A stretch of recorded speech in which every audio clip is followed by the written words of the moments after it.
afternoon. Welcome to the 2021 Public Service Career Expo. You are attending the corrections session, and we are delighted to have you here. My name is Annette Vaughn, and I'm with Mid-America Regional Council. I will be serving as your moderator during our time together. I've been in the public sector working with cities and counties for over 15 years, so I definitely have a heart for it. I am pleased to be able to introduce to you today 3 other individuals who also share that same commitment to serving within the public sector, specifically within the field of corrections. I'm going to introduce them to you here in just a moment. In the meantime, if you haven't already done so, go ahead and put in the chat box what school you're joining us from, how many kids are in your classroom. Shout out to Fort Osage. We do see you there, 19 students. That's fantastic. Let's go ahead and do introductions. We'll start with you, Director Knapp, followed by Mr. Castilleja, and then Sergeant Barnes. Go ahead. Good morning, everybody, or I guess it's good afternoon. We are so excited to be here with you today. I am Diana Knapp. I'm the director of the Jackson County Detention Center. We're an 800-bed detention facility in downtown Kansas City, Missouri. I've been in this business for 30 years, started my career as a probation and parole officer here in the Metro. I have served in our state's prisons. I've worked with city inmates, federal inmates, state inmates in both the community and in medium and minimum security institutions. I've worked with male offenders, female offenders, juvenile offenders, and before I came here to the jail, I was the director of the department at the family court that has the juvenile detention center. I've been here at the director at the jail for the last 4 years. My name is Lucas Castilleja. I'm the accreditation manager here at the Jackson County Detention Center. I've been in corrections for about 12 or 13 years. I started in the juvenile field at the family court here in Jackson County. And my name's Danny Barnes. I'm with the Jackson County Sheriff's Office and Detention Center. I've worked with Jackson County for over 16 years now. Most of my experience has been out in the law enforcement elements with the Sheriff's Office, but over the last few years, I've had increased opportunities to work in the corrections setting with the fine folks at the Detention Center. We're happy to see you here today. It looks like on the chat window that this is almost a one-on-one of us with the Fort Osage folks. So happy to see you, Fort Osage. Yes, we are, and we are expecting all kinds of fantastic questions from you all. So hope you've got those ready. I did want to mention, students, you probably noticed towards the end of the video that we talked about this concept of agilities. And agilities are essentially a combination of your strengths and abilities and your interests. So where those meet, what you're good at and what you're interested in, we call that an agility. And if you haven't already had a chance to do so with your teacher, there are some neat tools online to be able to take your own agile workforce profiler and see what your top agilities are. 2 of the top agilities we see in some corrections fields are the agility of inspecting and then also the agility of serving and caring. And I'd like to start with asking our director, Director Knapp, how that agility of inspecting is so essential to your role as a director on a day-to-day basis. That's an excellent question. We understand that our first and foremost responsibility here at the detention center and in any correctional facility or pretrial detention facility nationwide is safety and security. So safety and security is the first job of everybody who works here, whether you're my administrative assistant or you're a correctional officer on the floor, or if you're one of our support services people. Your first job is safety and security. So we expect all of our staff at all times to be alert for any concerns, to notice if a lock isn't working properly, to notice if a door is in a state of disrepair. We expect them to notice things like fire extinguishers and emergency exits and making sure they're clear and free of debris. We're also expecting all of our people here at any time to respond to an inmate's needs and any evidence of a crisis or a current concern. So it's everybody's job to respond. As the administrator, as the chief administrator here, I am responsible for everything that does or does not happen in this facility. And so, along with a great command staff team, we make rounds regularly in the facility and make sure that things are squared away, and that our staff are getting the support they need from us to do their job. So that's an incredibly part of everybody's role here at the detention center, not just mine.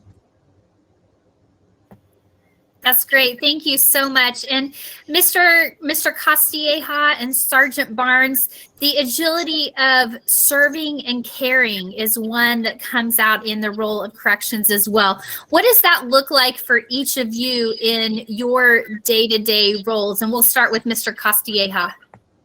Well, I've had several positions in corrections, both in the adult area and in working with juveniles and families. And serving and caring is very vital to all of the positions that I've had. We're coming in contact with people who are going through a tough time. It may be one of the most difficult challenges they've experienced in their life. And so a big part of our job is helping them get through that challenge. Whether they're placed in our facility and we're waiting through the court process, or they're placed in the community and we're assisting them with meeting some of the needs that they may have in the community.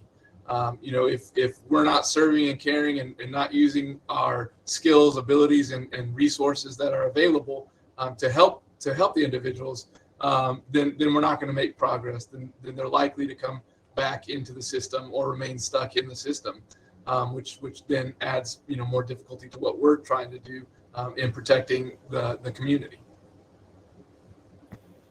Yeah, and Sergeant Barnes, serving and caring in your particular day-to-day work. Well, you can't harden your heart to the circumstances that folks are in. So caring is definitely a big part of it. But at the same time, I see a question that's popped up over there that I'm sure we'll get to, that inquires about whether or not it's dangerous to work with inmates and have there ever been any serious incidents. And that's always a concern. There are people that are detained in the detention center who can be dangerous, and there can be many reasons for that. Mental health issues or other things often come into play.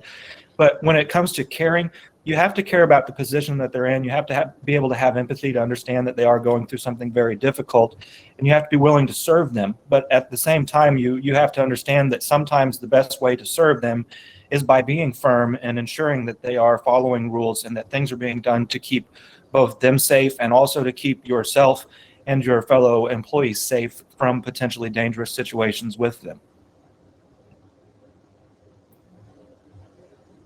Thank you so much. That's great. And let's just keep going on with that particular question that came in.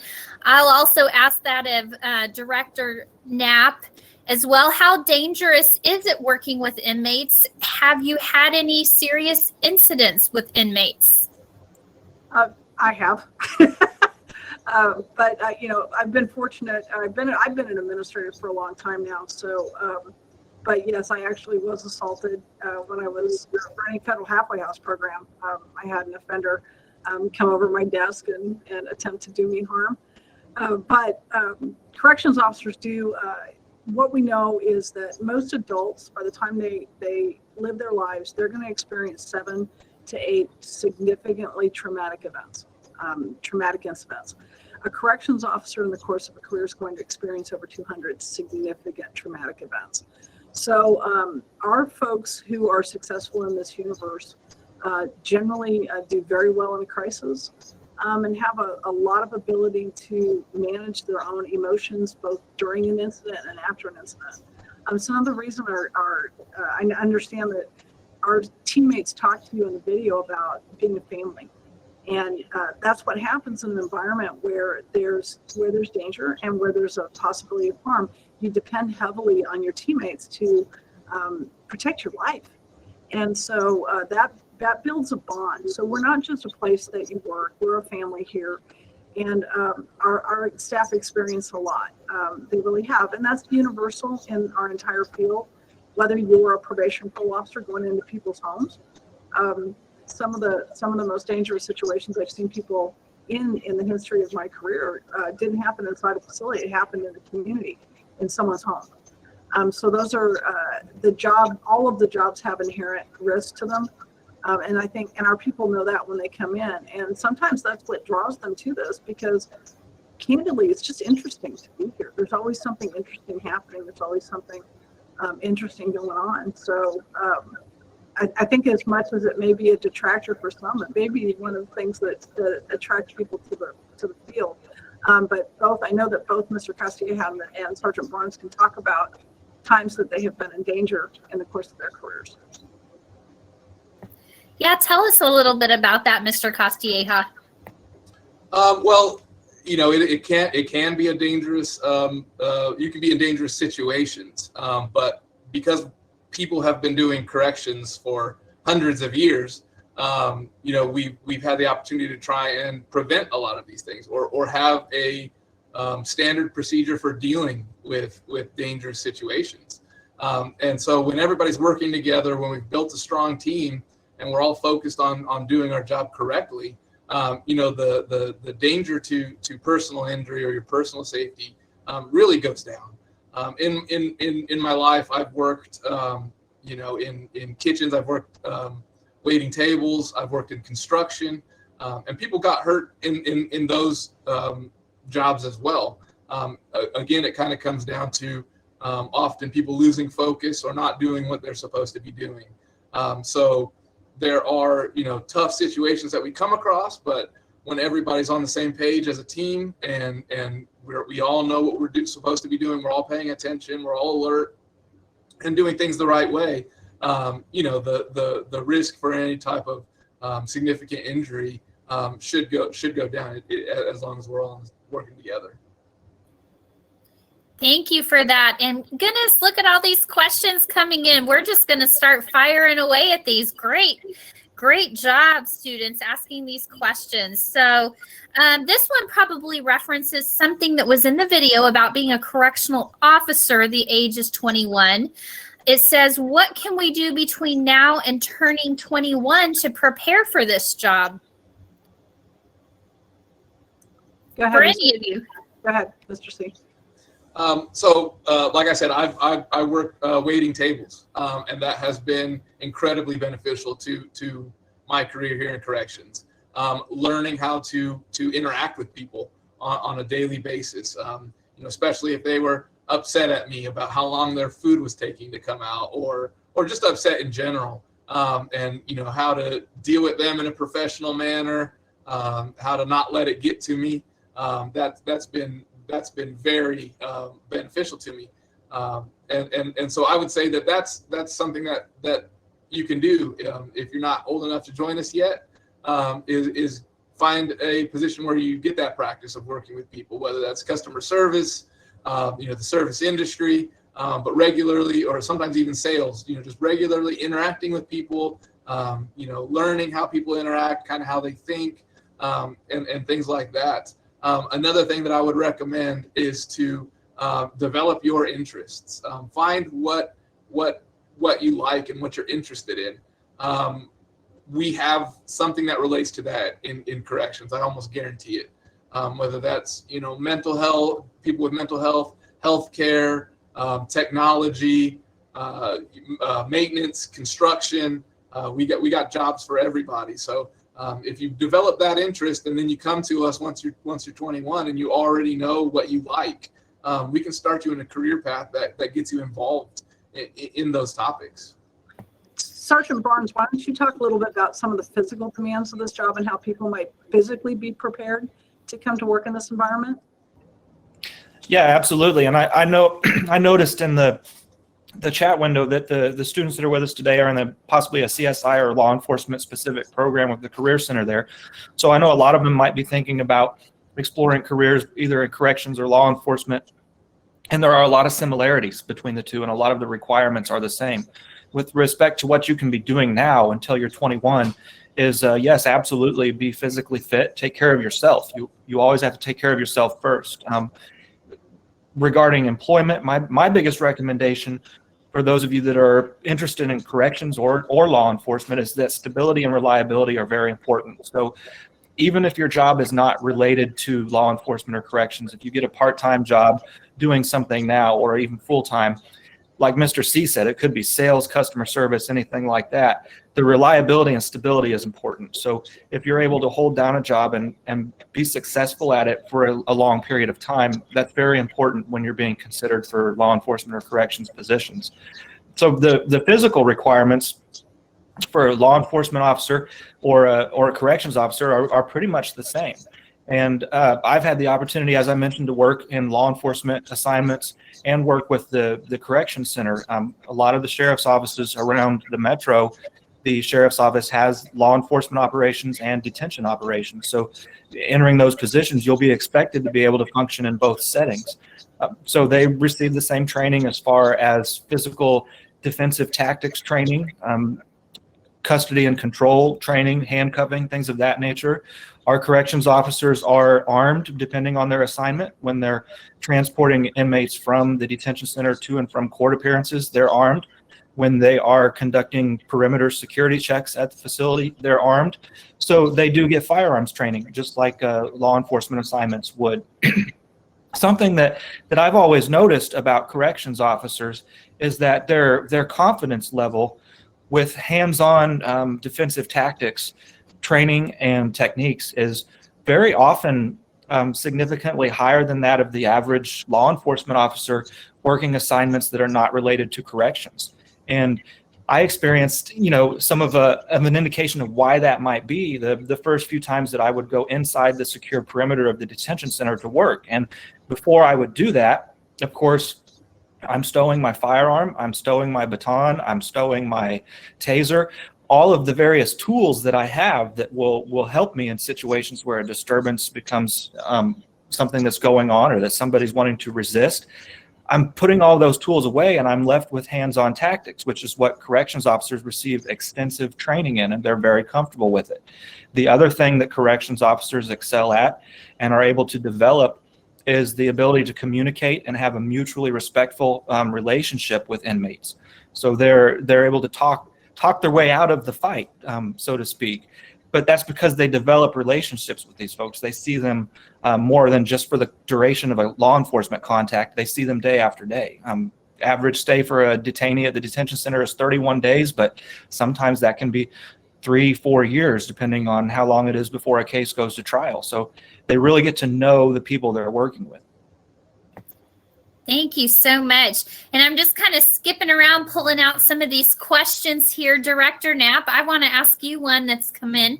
How has COVID-19 affected your jobs in corrections? Oh, gosh. Well, the first thing is we had to shut down the potlucks. I mean, that was, it's a great morale booster when staff can bring in food and share with their colleagues. And that was one of the things we had to stop early on. Seems like a simple thing, but it mattered to us. We struggled in the early days of the pandemic, although our jail actually had better numbers than most detention facilities that we're aware of in the Midwest. We never got built or higher than a 2% positive rate in our population. So what made that difficult for us was we've got 754 people today and 800 beds. And it seems like, oh, well, you'd have lots left over. But not everybody can live together. So not everybody can be in the same area together, and we have to be able to separate people, and we have to have cells that are down for maintenance and things like that. So 754 people in an operational capacity of 800 is way too crowded.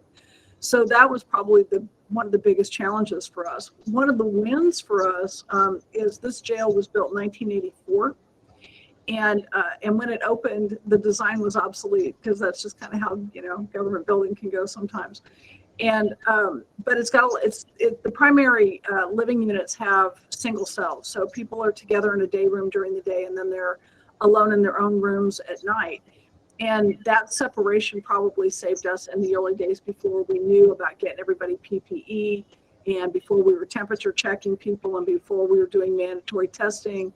We've also had a lot of great help from community partners to get our staff and our inmates vaccinated. It's entirely voluntary for both groups, but we've got an 81% vaccination rate among our staff right now. And our inmate population, we're getting, every time we offer it about every 3 weeks. Every time we offer it, we're getting another 50 to 75 inmates willing to get vaccinated. So I feel like we've been kind of our own army in the war against the pandemic here at the jail, and I feel like we're winning. Thank you so much. I bet that has been a lot of unexpected adjustments. Another question that's come in is, what is the salary range? And I guess I will add to that question, maybe an explanation of the wide range of positions that you have on the front line all the way through. That might be kind of hard to answer, but who'd like to take that one? I'll take that one. I'll take that one, Annette, for, I guess probably not in jeopardy. It's okay. Okay, so here's some really important things that you got to understand about coming to work in the government.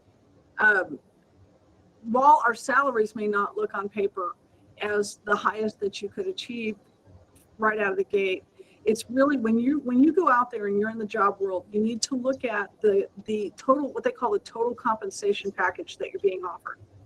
So yeah, let's say maybe that you could come here as a corrections officer, and your first year you're going to make $17.50 an hour.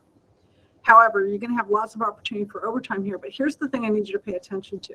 So let's say we're offering you a job at $17.50 an hour, and another company is offering you a job at $20 an hour. Here's the part you need to look at. For us, and most government jobs have a lot of job security. We're a recession-proof industry. We're not going to shut down because the economy tanks or because Wall Street crashes. In fact, when the economy suffers, we tend to get more residents, not fewer. So we were 24/7 when a lot of places shut down because of the pandemic. Nobody lost their job at this jail because of the pandemic. So that's an important thing to think about. Also, we have a really terrific health insurance package that costs us very little. And I know that comprehensive health insurance may not mean a lot to you when you're a teenager, but I can tell you when you're starting a family, these things are going to be really important to you. We have health insurance, dental insurance, dental or vision coverage, life insurance policies. These are important things that are going to matter to you a lot later. We've got a funded pension program. So in addition to my Social Security, when I retire, I'm going to have a pension from the county, and I don't have to pay for that. That comes to me at no cost. So we believe that the benefits that we are offered equate to about a third of the salary. So whatever your salary is, if your salary were, let's say it were $15 an hour, we believe that our benefit package is worth at least another $5 an hour. So not a lot of employers today are offering the comprehensive health insurance. We have paid, here's some other things. We have paid vacation. We have paid sick time.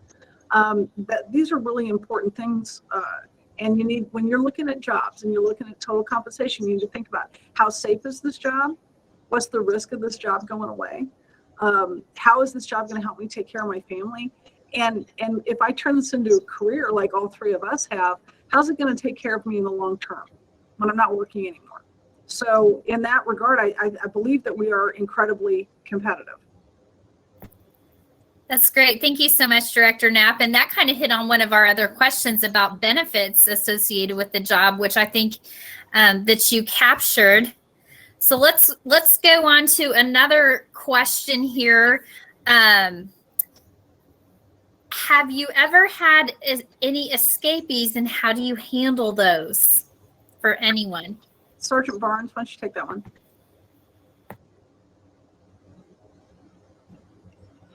So not since I have been involved with the detention center have we had an escape in the classical sense where you see in the movies if somebody, digs a hole or figures out a way to get a window open and climb out of it. Those types of things I've never seen in my career or even heard about. Really, when it comes to an escape, your biggest risk for something like that is during a transport. So if you're taking an inmate out of the facility, either to a court appearance or to a medical appointment. And those types of things have happened, including fairly recently. We've had an attempt by an inmate who was transported to court to basically just bolt and run while still in handcuffs, still in restraints. And it's handled really like it would be if you were a law enforcement officer and somebody ran from you. You catch them, you take them back to jail. Mr. C might have some anecdotes or some stories from his time at the juvenile detention center. I think there were some incidents there as well where people have walked away.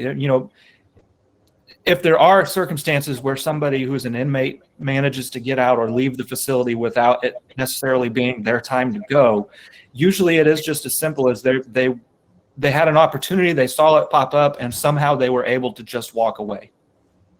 Mr. C, what about when you were over at juvenile? Yeah, we've experienced that before, and again, often it's someone not paying attention or doing something how they're supposed to be doing it. So things can go wrong when that happens. So yeah, it just becomes often similar to any other circumstance where an individual will have a warrant out for their arrest. So obviously we try and maintain control and custody of that individual. So if we're have the ability to try and catch them immediately, we'll try and take that opportunity. But if they do escape, if they do get away, then a warrant will be filed for their arrest. And I've never heard of anyone in the area, any of the counties around that got away and stayed away.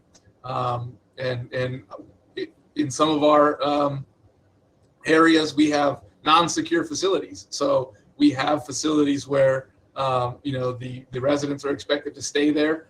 They go outside. They move throughout the community. They could run away at any time. And I always just encourage them that if they can manage to stay and complete whatever program that they've been assigned to complete, then eventually the law, the court, leave them alone. But when they do try and run off, when they do escape, or when they skip court, or if they're on home detention, if they leave their home or cut their ankle monitor off, they're often just extending the time that people are involved in their life, or extending the depth to which they come into the criminal justice system. Because I just want to add something here. So because you folks are in a program where you're already thinking about this as a career, I want to share a concept with you, and that's that detention is a continuum. And so, and that continuum could be anything from you're on what we call courtesy supervision, and you maybe check in with somebody once a month while you're waiting to go to court, all the way to a maximum security facility. That's the continuum of detention. And we have a lot of 20% or 25% of our population right now in this jail are facing homicide charges, murder 1, murder 2. And that's just, unfortunately, that's who we're housing in Jackson County. But we have another 400 people who are still pending trial, that are on house arrest at home, or they're in a program in the community, and they come in and check in with our population control team here. So we really have about 1,200 inmates at any given time under our supervision. 800 of them we keep in-house. So if you think about that, the most common escape from a correctional facility really is generally the type of programs within the community, whether it's the people who check in on the weekends, serving sentences. We don't have any of those, but a lot of jails do. Or they're the folks who are on work release programs. That's also a common location for walkaways to occur. And so that's the most common. The other ones, they make movies out of course, but the most common escapes from any correctional facility are generally the minimum security inmates. And I'll go ahead and add a little bit to that. When we think about it as a continuum, we can also think about the jobs that we're doing can vary greatly. We have on the one end a corrections officer who supervises someone in the building day in and day out. But on the other end of supervision, when we're trying to ensure that someone's not a threat to the community and that they're showing up to court, sometimes that's meeting their needs. So I've had positions where, I'm checking in with them regularly, but I'm also advocating for them.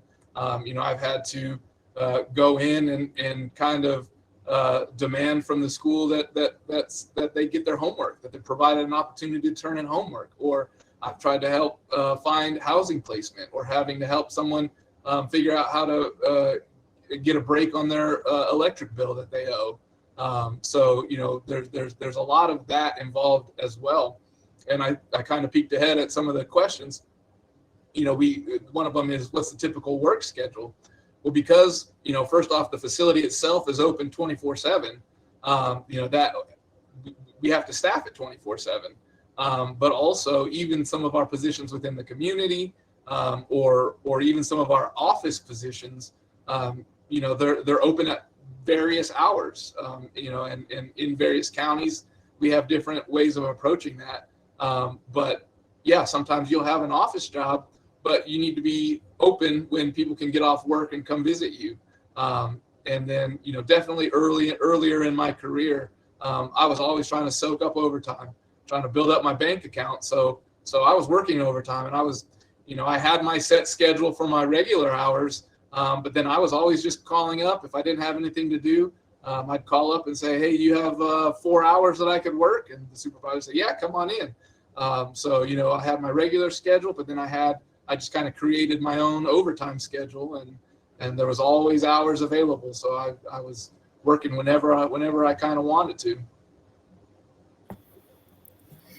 And goodness, I have to say, I'm impressed with you students. You haven't started your careers yet, but someone's asking about retirement age already. So anybody want to quickly answer that? I will. So that's going to vary a lot from jurisdiction to jurisdiction. There are agencies that consider 20 years in uniform a full career, and there's retirement. Here at Jackson County, it's a math equation. It's your age plus your years of service equals 80. That's when you get to retire if you're at least 55 years old when that happens. So for me, I'm going to be retirement eligible when I'm 67 years old, and I think that's pretty awesome. I'm not going to tell you how long that is from now, but it's a little bit yet. Not there yet. But some of our younger folks will actually serve a lot longer. I'll go ahead, Sergeant. Sergeant Barnes wants to address that one. I was just going to say I have you beat, because since I started with Jackson County when I was 22, I will be able to retire when I'm 55. So for me, retirement age is 55. But as the director was saying, it depends wherever you are. And with Jackson County, it's a bit of a math equation. And there is an option to retire even younger. You just don't get the same payout, basically, that someone who stayed until they're 55 would normally get. So there's flexibility. I'm going to combine two of these questions here so you can answer. You guys can take turns answering the angles. It's on opportunities for inmates. Someone wants to know if there's educational programs, and another person wants to know if there's religious opportunities for inmates. I'll take that one. So the short answer is yes. And somebody asked earlier how the pandemic affected us. That's one of the first things that we had to shut down. We had to reduce the pedestrian traffic into the jail. So we have over 100 religious volunteers that come in to provide religious services, Bibles, Qurans, things of that nature. We have Protestant services, Catholic services, Muslim services here at the jail. And we were challenged in the pandemic to figure out a way to keep those services available when the people who deliver them couldn't come in. Well, fortunately, we're back to doing that. We also were on the edge of getting a GED program, or I guess HISET program, for some of our younger inmates through the Kansas City School District. And unfortunately, we were just about to pull the trigger on that, and the pandemic hit and everything shut down, including schools. So we are launching this next year on a tablet program. So imagine like an iPad kind of situation where the inmates will be able to access some programs on that iPad that will be individualized to their particular needs and their particular learning levels. We also have 2 initiatives we're waiting for funding on to improve our handoff of mental health inmates with mental health needs back into the community, and a pilot program that is focused on trauma and substance abuse in our female population. So those are just a couple of things that we're working on and trying to get our legs back under us from the pandemic and trying to keep pedestrian traffic out of the jail. Good. And I'm just scrolling through here to see if we have missed anything. I'm not sure we've asked this particular question yet. How often, we talked about the escapees, but how often do you have disturbances within the jail, and how do you handle them? Well, if you work in a bank, I think that you would think what happens here is a disturbance every hour. we just don't see it that way because it's just Tuesday for us. But a disturbance could be anything from a person who's agitated, and because they didn't, their needs aren't being met. They need something, and they don't feel like we're responding, or they don't feel like we're meeting the needs, or at least not meeting it the way they want it met. And so, there can be hollering and screaming. There's 800 people in this building, so that can be happening every day. Fights, we have fights happen here. Serious assaults are rare, but brief dust up over a dispute. Sometimes it's over who's using the phone or who doesn't get to use the phone. That's something that happens here. Sometimes we've got to move an inmate from point A to point B, and he is simply unwilling, or she is simply unwilling to go, and they have to go, and it's not a choice. And so we have to deal with that physically. We have to physically move that person. We also have situations where, and again, it's almost always tied to serious mental health issues, but sometimes we'll get inmates who will refuse to shower, and that's not good for them. And we can't, we can't leave them like that because it's not healthy. It's not good. And so we have what we call compelled hygiene events, where staff actually have to help people take showers. And sometimes they don't want us to do that, and they wrestle with us over that. So those are the kind of things that we deal with. Mr. Castilleja or Sergeant Barnes, would you like to add to that?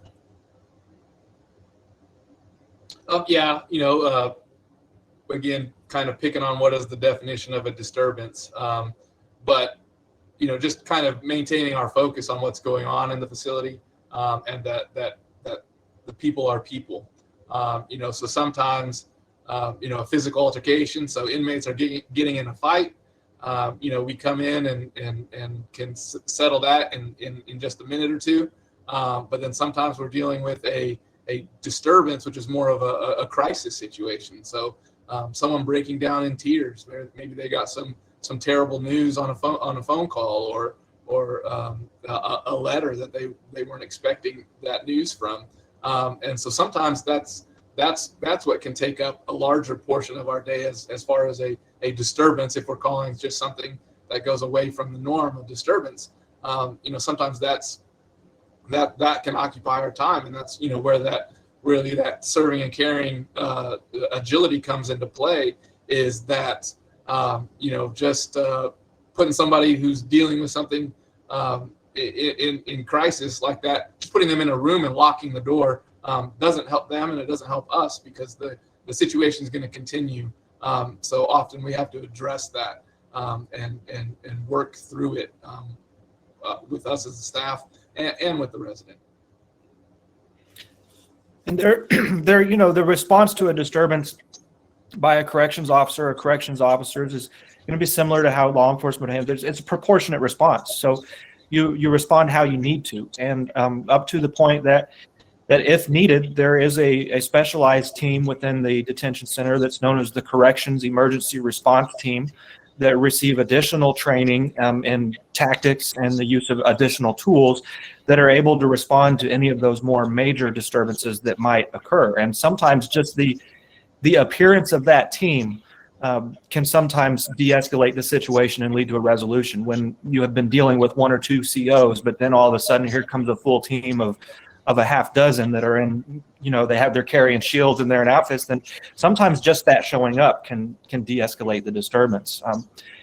They receive training that would allow them to respond to incidents that elevate, outside of disturbance and begin to approach like riot or out of control, which is not something that's happened within our detention facility in recent memory, but I've responded out in the field to that happening at other jails in other counties. And those types of situations can be incredibly dangerous. So there's specialized units within the cadre of corrections officers that are specially trained and available all the time to respond to those types of incidents. Thank you so much. Well, students, I got to commend you for having such fantastic questions. I think we were able to hit on almost all of them, or allude to answers to all of them. Our time is actually ending, so I hope that you'll join me in thanking our panel. Weren't they fantastic? Great, great information. I would encourage you to visit our website at www.careerexpokc.org when you get a moment, because there'll be some opportunities listed on there for students of how you can learn more about the public sector, get involved in any way that you can, even as a student, as your panelists have suggested, is so very important. So thank you, teachers. Thank you, students. And with that, we're going to go ahead and sign off.